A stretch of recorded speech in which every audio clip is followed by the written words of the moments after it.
सिक्किम में शहीद हुए हिमाचल के लांस नायक मनीष ठाकुर का पार्थिव शरीर पैतृक गांव बड़ावन पहुंचा।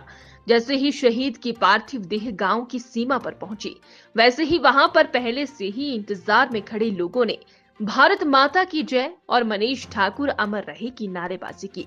इस दौरान स्थानीय लोगों ने बाइक रैली भी निकाली।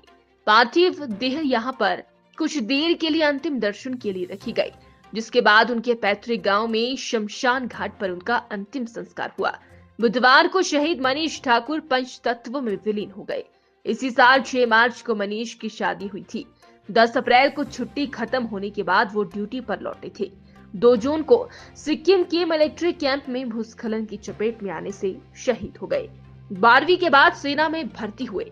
15 जनवरी 1998 को हिमाचल में गरीब परिवार में जन्मे मनीष ठाकुर 2016 में सेना में भर्ती हुए थे। इस दौरान उन्होंने 12वीं पास कर ली थी।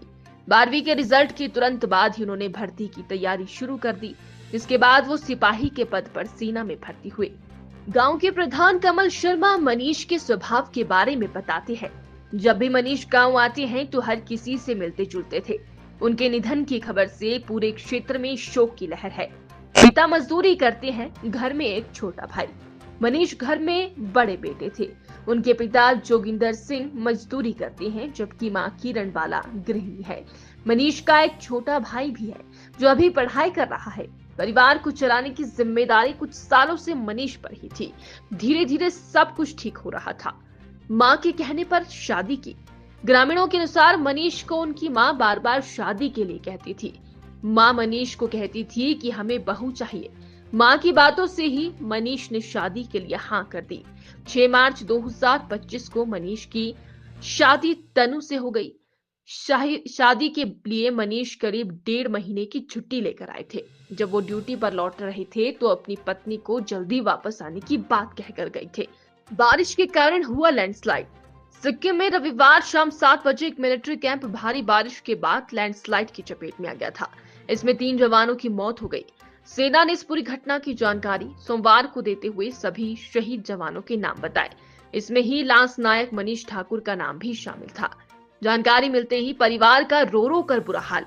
सेना ने जब परिजनों को इस हादसे के बारे में बताया तो उन पर दुखों का पहाड़ टूट पड़ा। मां का रो रो कर बुरा हाल हो गया तो पत्नी को गहरा सदमा लगा। परिवार ही नहीं बल्कि पूरे गांव में शोक की लहर है।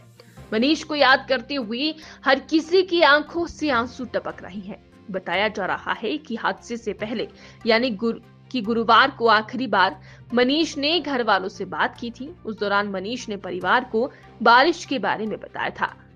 सीएम डिप्टी सीएम ने शोक जताया। हिमाचल के मुख्यमंत्री सुखविंदर सिंह सुक्खू और डिप्टी सीएम मुकेश अग्निहोत्री ने मनीष ठाकुर की शहादत पर शोक जताया है। उन्होंने कहा, मनीष ठाकुर के शहीद होने का समाचार बेहद दुखद है। ईश्वर से प्रार्थना है कि शहीद को अपने श्री चरणों में स्थान दे और परिवार को दुख सहने की क्षमता प्रदान करे।